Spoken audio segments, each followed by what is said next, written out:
Welcome, everyone, to the L7C podcast, UFC edition.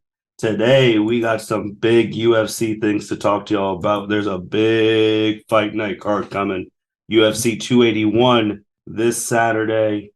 So we had to call in the MMA expert, Mr. Chuck Marlowe. How are you doing today, sir?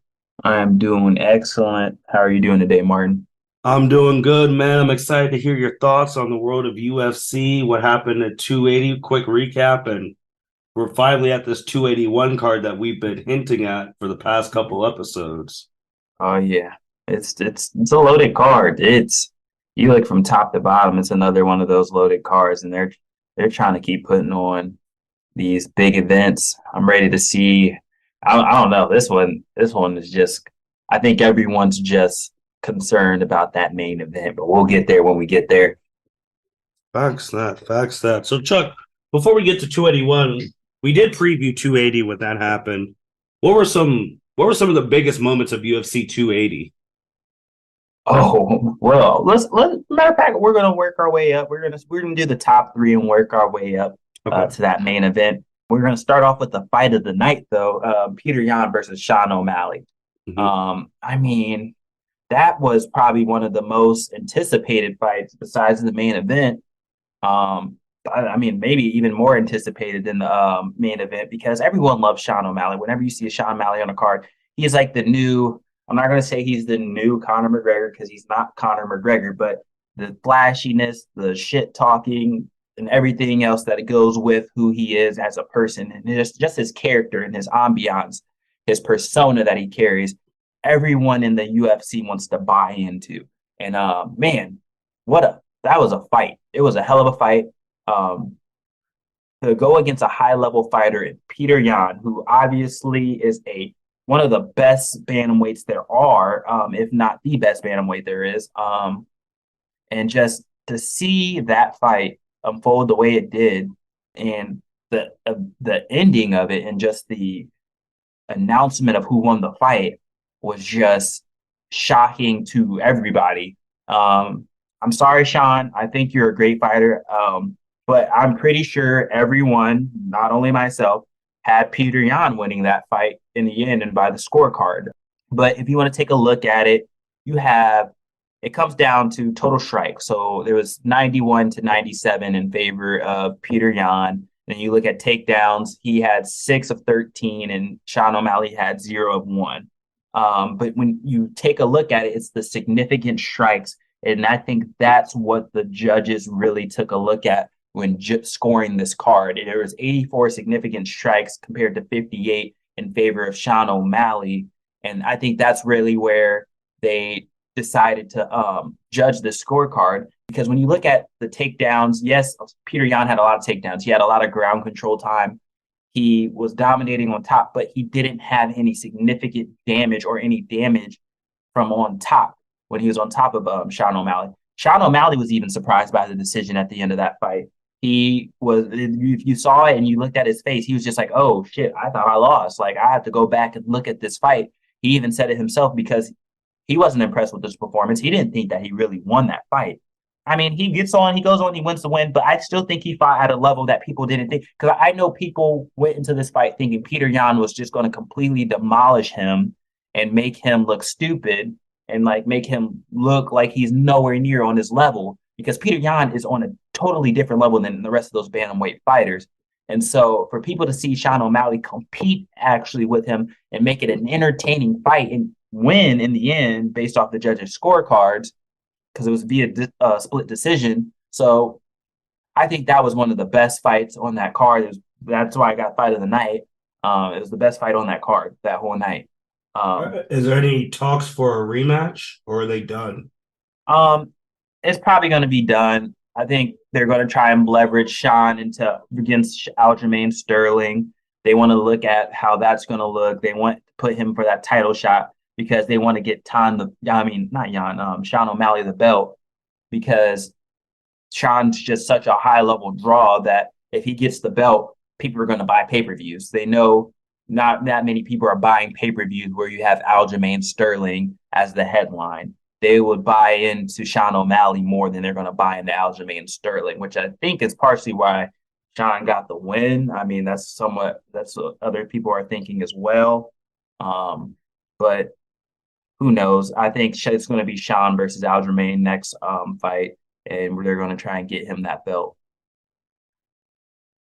Fair enough. And you said fight of the night, split decision. Looking at the scorecards right now, I was able to peep some of it as well. I mean, it was crazy. It was a crazy fight. Very shocked with how that fight went. It was just a high level fight. Both fighters went out there competing. I wish that could have went 5 rounds. A lot of people probably wish that could have went 5 rounds to see who would have won. I think that would have been a great 5 round fight.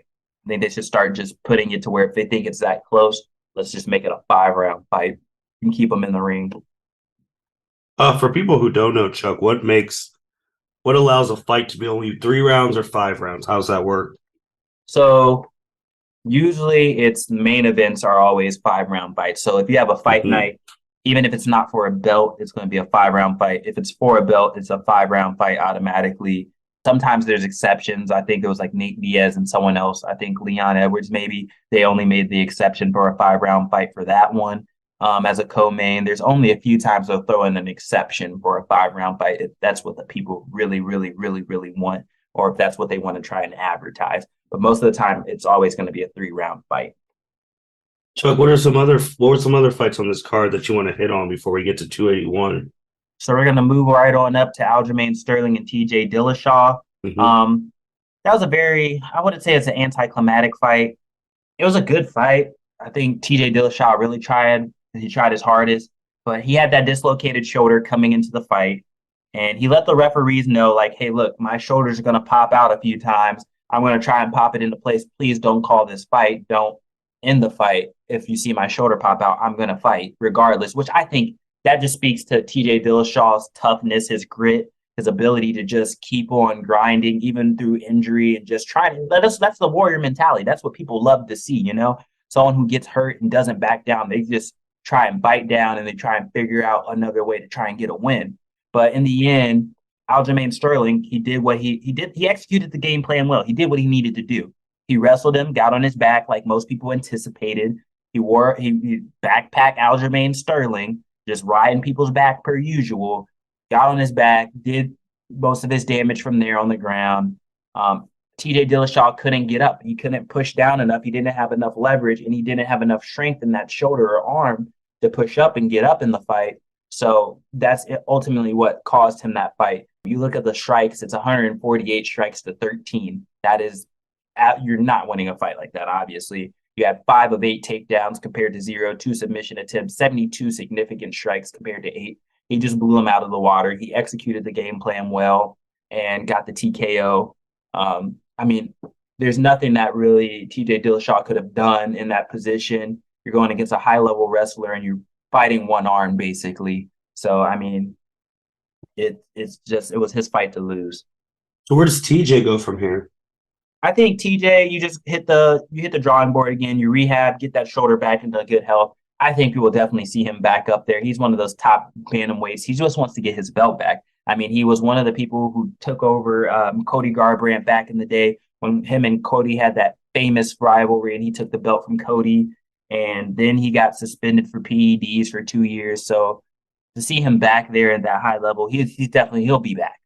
He'll be back, and he'll be back with a vengeance. Okay. Moving on, Chuck. Next fight.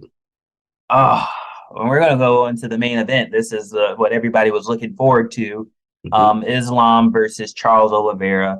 You have Khabib's young mentor or young mentee who's been fighting under Khabib for 22 plus years. And Khabib spoke this into fruition. Yeah, he knew the high level fighter that Islam Makhachev was. And I mean, we've all seen the high level fighter that Islam Makhachev is. And then going against one of the best, Charles Oliveira, I mean, that just goes to really speak to Islam Makhachev's game. And he just went out there and he executed like what we thought he would do. He got in there, overwhelmed him with strikes, 72 to 25, got his takedowns, 2 of 3 with 67% completion on takedowns, 30 significant strikes, that 1 submission attempt. And he got in there, got that choke in, and he just choked him out. I mean, He executed that well, sunk it in well, and there was nothing Charles could do really there. I mean, I saw some videos on TikTok of how to get out of that choke and everything, which Charles could have probably did, but I mean, it's it was just a very well executed game plan by Islam. He put so much time and money. I think he put over $1 million into his training camp. He was training with DC, training with Khabib, and just there was no way it was his fight to lose. With the level amount of training that he's put in, and then all the years worked up into this. So I think it was just a high level fight out of him. He just put on that great perform. He put on a great performance, and he executed his game plan and he got that win in 2 rounds. Mhm. Like to see that happen against Charles Oliveira the way it did, Islam is definitely deserved that title. So with Islam winning, Charles losing, now where do both these fighters go? For Charles, I mean that's his first loss in a long time. You lose the belt. You obviously re-hit the drawing board. You figure out what you can do to get that belt back. I think they probably put him up against a or a number two contender because he'll probably be the number one contender going into it. So you put him up against someone else in that lightweight division, probably like let me think, who else could in the lightweight division could they put him up against? You probably put him up against like depending because Dustin Poirier he fights Michael Chandler next. We'll get into that later. Put him up against like a Poirier, Gaethje, or Beneil Dariush even, who had a fight on this card and got a very nice and high level win. So you see that potentially happening because he moved up to like the number three lightweight. So that's probably what's going to happen with that. And then we'll see the winner of that will probably fight Islam next for the belt. But for Islam, he, as you can see, he called out Volkanovski, brought him into there, and then he said, "You know what? I just beat the number one pound for pound or number two pound for pound of Charles Oliveira. I want the number one pound for pound." And he wants that featherweight belt. He wants to be a double weight champion. So he wants to go and fight Alexander Volkanovski for his belt. And he wants to really test his vessel against the best fighter in the UFC right now. So I'm really looking forward to that because that speed of Volkanovski versus the wrestling and grappling of Makachev and just the brute force and power. That's going to be a very good matchup. It's going to be a very high draw. That card's going to sell out like no other. So we'll see what happens with Islam in that fight. They already talking about it being in the works. They're trying to proposition everything and then get these contract signed for the fight and stuff. So it looks like they want to do it. So hopefully nobody backs out or pulls any like punk moves or anything. So we'll see how that goes. Hopefully not. Hopefully not. Hopefully we get those fights that we want. I mean, they've been doing a pretty good job this recent streak of UFC big pay-per-views, and that just leads us to 281. Again, we've been looking at this card for months now, Chuck, and now it's finally here. It's happening this weekend. It's time. It is time this weekend. Um, what they're fighting in Madison Square Garden, Mm-hmm. like in the Garden, New York, 10 p.m. Eastern. Oh my gosh, this is Adesanya is about to come out with something crazy. I don't know what he's going to come out with. This entrance is going to be electric. I don't know if he comes out serious or if he comes out on some next level stuff because he's ready to execute. So I'm really looking forward to this one. This is a very, very, very, very tough draw. That I think this is something that a lot of people are looking heavily into. So we'll see. I'm ready. Chuck, there's a lot of names on here that even a casual fan would know. Obviously, Adesanya, there's Dustin Poirier, Michael Chandler, Frankie Edgar. Like, there's a lot of names casuals know on this card. There's also names where casuals may not know they're going to find out about. Like, what do you, besides the main event, what things are you looking for on this card? What fights are you looking at that might steal the show? Which fighters are going to steal the show? Like, what are you looking at? So some of the cards I'm looking at, I mean, some of the fights I'm looking at, you got down here Dan Hooker versus Claudio Puelles. Mm-hmm. The last fight for Dan Hooker was a loss he's coming off of, and Claudio's coming off of a win. You have Dan Hooker, who is very good friends with Israel Adesanya. Him and Volkanovski and all of them fighting in their camp out of New Zealand together. So I look for him to get back in that win column. He really, really, really wants to get into that win column. He's going up against Claudio Puelles, which is not going to be a very easy fight. But you look at the money line, I think Dan Hooker is like the 155 favorite Yep. to compared to the plus 135 for Claudio Puelles. So I don't know. I think it's a very high level card. I think Dan Hooker really comes out and he cements that he's ready to go to that next level and he's ready to take that step and put in the work to get to going for a belt in that lightweight division. If he really wants to get a belt in that lightweight division, he has something to prove here. Because if he loses again, I mean, he's going against a tough draw in Claudio Puelles. But I just think if he really wants to get to that belt, he's going to have to get this win, or else he's going to start slipping down even further into the rankings and maybe off of main cards.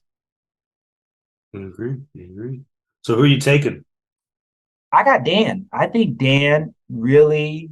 I think he takes the time. I think he's maybe. I don't know. I'm just speaking from what I think he's done.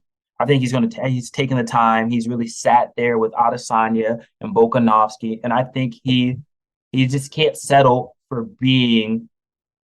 He can't settle for being just average. He has to really take that next step and really be a great. So I think he really goes out here and he executes, use his length and uses his reach advantage that he has in this fight, and he gets a knockout. I think he gets a knockout, second round. Okay, okay, okay. I don't know about knockout, but I agree that Dan will win this match. What's the next one, Chuck?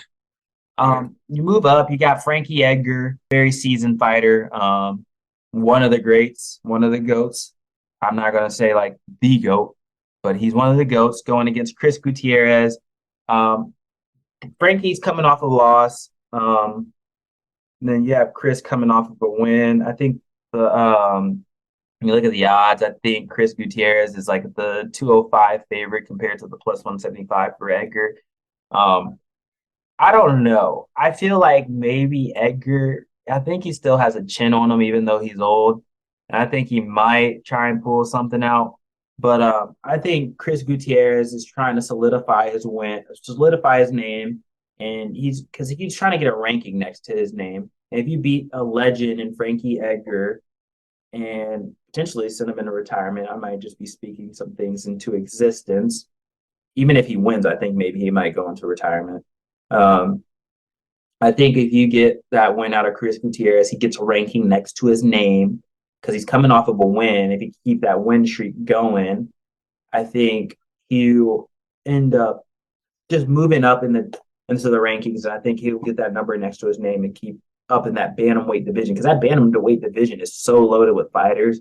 That is probably one of the most loaded divisions in the UFC. So I think he's just a high level striker, and I think his takedown defense compared to Frankie Edgar is going to come out to play here. So who you got? I got Chris Gutierrez. Okay. I know he's heavily favorited, but I just think that I think he has the speed advantage, and I think he has the striking advantage in this fight, which is where it's going to be. Most of the fight's going to be up on the feet. I think it's going to be a decision to Chris Gutierrez. And I think it'll probably be like 30-27. He'll probably just dominate each round. Okay. What's the next fight, Chuck? We move into my boy, Dustin Poirier versus Michael Chandler. This is 2 versus 5. Yes, this is 2 versus 5. You have very high rankings on these two fighters.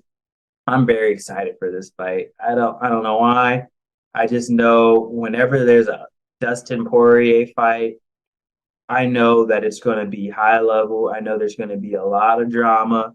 I know that it's going to be a dog fight because Dustin Poirier he's just a dog, man. I think he's just a dog. You get into those tough fights, those ones where he just gets bloody and they're just sitting there and they're just fighting, and they're just dogging it out. I think it's going to be a really, really, really, really, really good fight. Michael Chandler, you have a fan favorite because he just goes out there throwing bombs, he just throws haymakers, he's trying to take heads off when he fights. So I think it's a pretty good matchup because I think the boxing of Poirier versus the just power bomb throws and wrestling and grappling. Because I see Michael Chandler's trying to get his grappling in here a lot more often in some of these fights lately. So I think it's going to be a really, really, really high level fight. I think what when you look at it, I think Dustin's favorite at -175 to the +150 for Michael Chandler. So Mm-hmm. it's the odds aren't that bad. Like, I mean, I think they're pretty close when you look at it. And I think that I don't know.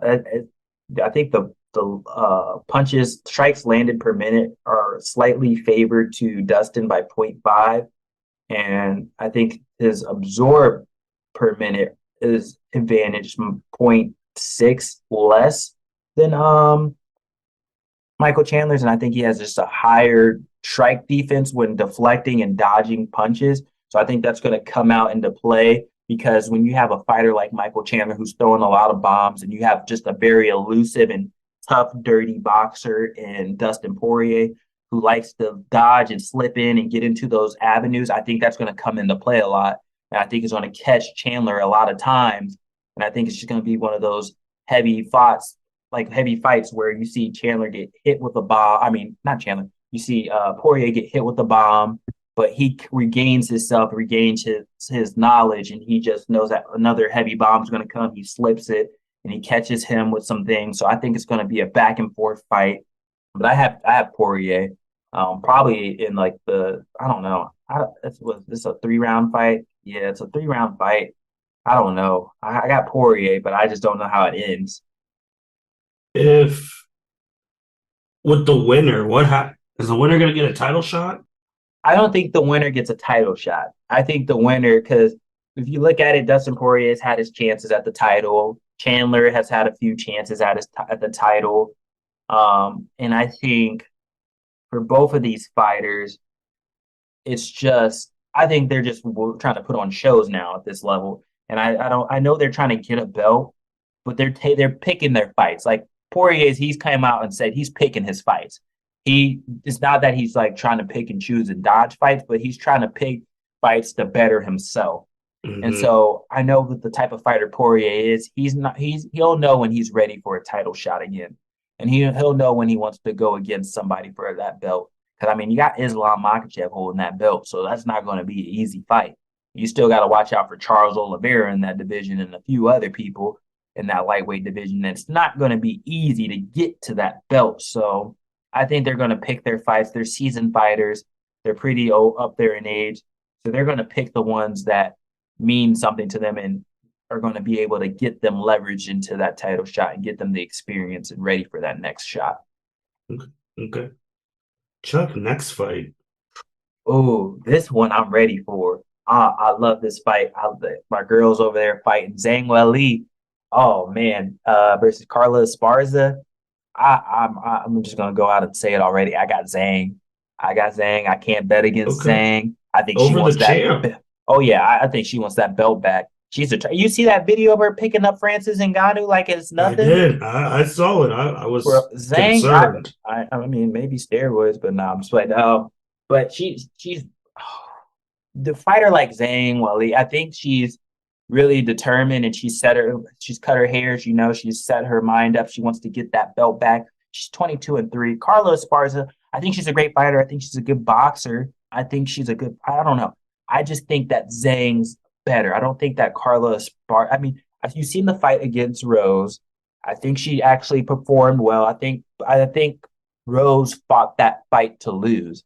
I don't think Rose fought a good fight. I don't think Zhang's going to fight that same fight that Rose did.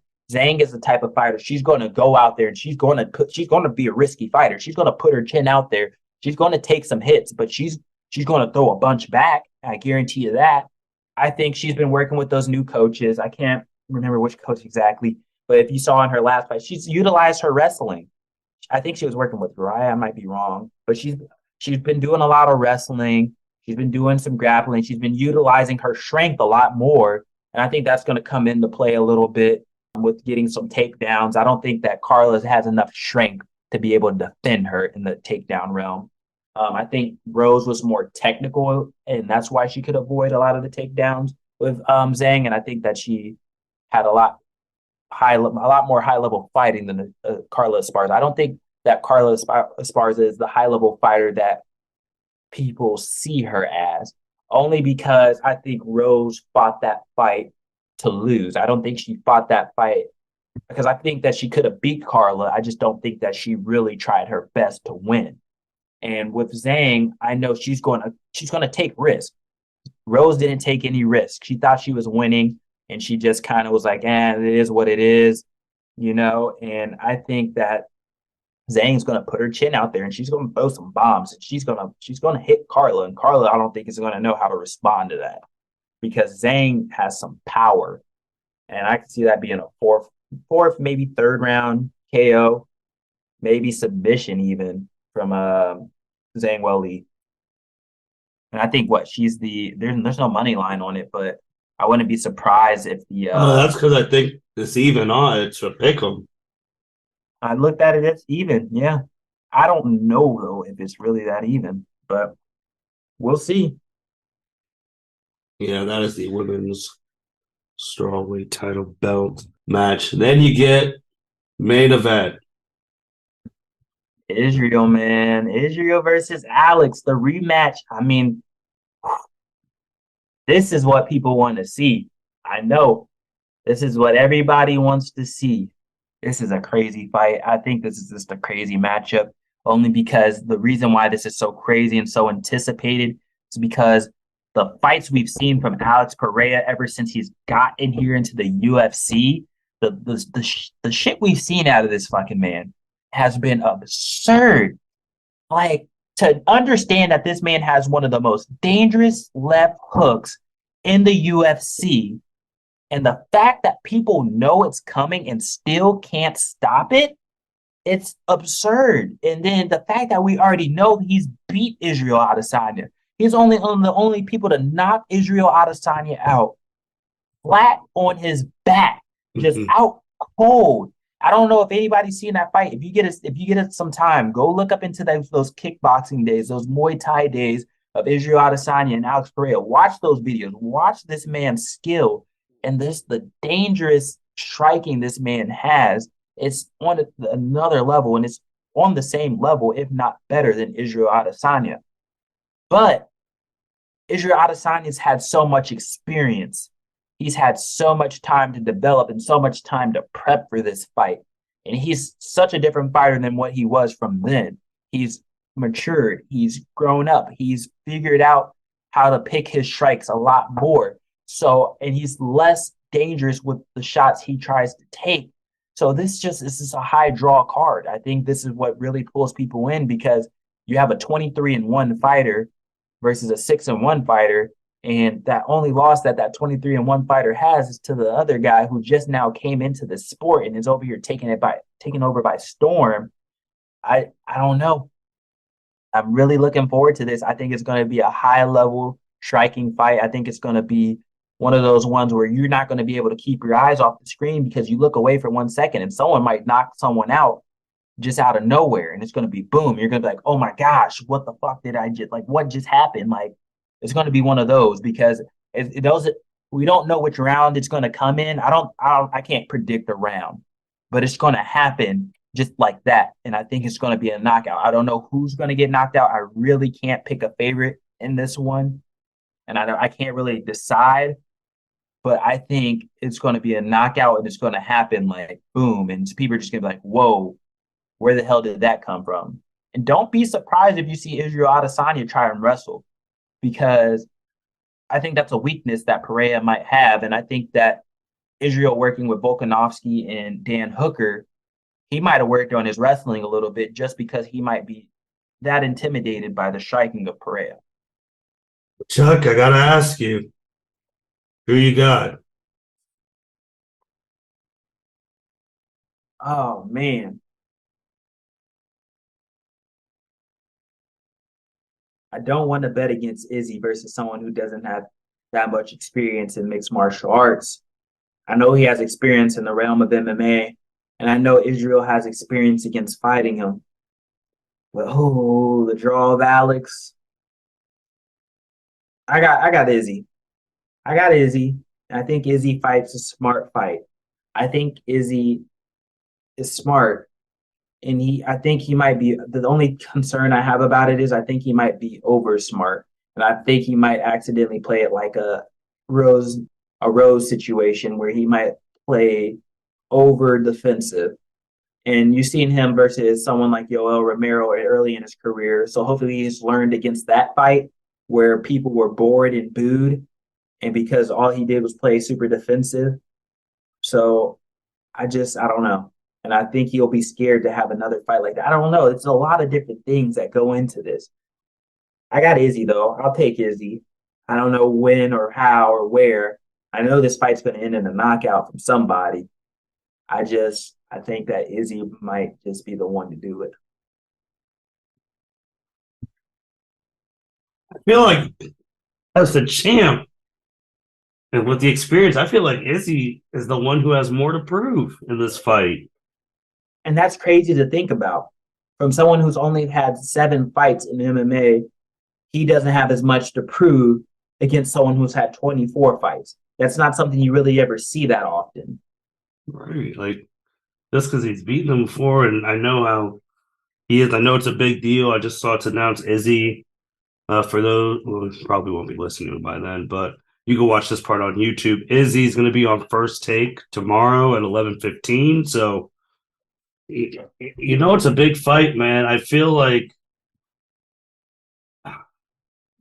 I'm gonna go Adesanya too, but I won't be surprised if Alex cold clocks him with that left hand and it's over.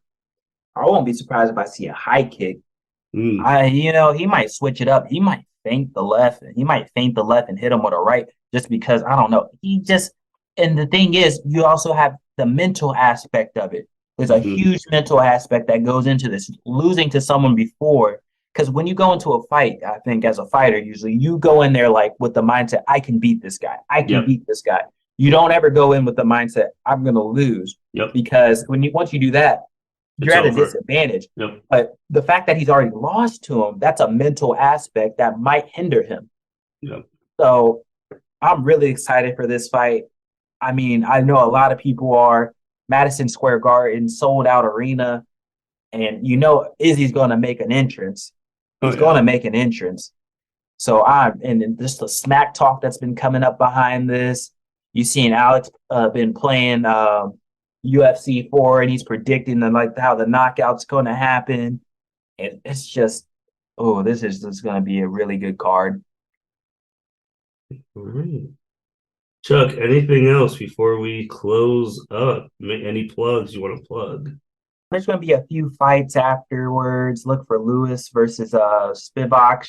That's going to be a fight night that happens November 19th. And then you have Stephen Thompson he's coming back. Stephen Thompson versus Kevin Holland. I'm looking forward to that after Holland had that crazy loss to, gosh, I can't even think of his name right now. After he had that loss to Khamzat Chimaev after the weight situation. So he decided he's going to stick it out. And the Karate Kid, the Karate Wonder, Wonder Boy Thompson coming back. So I'm looking forward to that. One of my favorite fighters when you coming out of the UFC. So look out for John Jones too. You saw DC. You've seen that today on his show. DC announced the top 5 fighters um, ever, and your boy wasn't up there. Yeah, we know how that goes. But I mean, he also said he spoke on John Jones, and he gave his opinion. He said no matter what, he thinks after a 3-year layoff that John Jones will come back and compete. He said he's always going to be a competitor. He's going to be a high level fighter. He thinks that John Jones will come back and he's going to come back for a belt and he's going to get it. So I mean, he spoke highly of John. I think DC is definitely not tired of talking about John Jones, only because that rivalry was like no other. There's so much hate and just bloodshed in that rivalry, so they're always going to be tied together for life. Yep, I agree. I agree. With that being said, remember UFC 281, November 12th, starting 10 p.m. Madison Square Garden, the most famous arena in the world. like Chuck said, man, Adesanya is going to come with the entrance. He's going to top his previous ones. This is a big card. We've been talking about this card for months, and it's finally here. With that being said, thank you everyone for listening to L7C Podcast. Make sure you like, rate, comment, subscribe wherever you listen to, YouTube or Apple, Google, Spotify. Make sure you check out Chuck on Twitter, especially during these fight nights where he's tweeting live his thoughts. So you can get his thoughts before you even get on the podcast and listen to that because he's tweeting them round after round. Make sure you check out Chuck on his YouTube and his Twitch. Both are booming right now with his Madden, and he's mixing it in now with Madden 2K. Call of Duty's in there. So make sure you subscribe to Chuck on Twitch and YouTube. And with that being said, it's the L7C Podcast signing out. Thank you for listening to this episode of the L7C Podcast. Be sure to like, rate, review, and subscribe to the channel. Follow us on all social media platforms, and we'll be talking to you guys soon. Take care.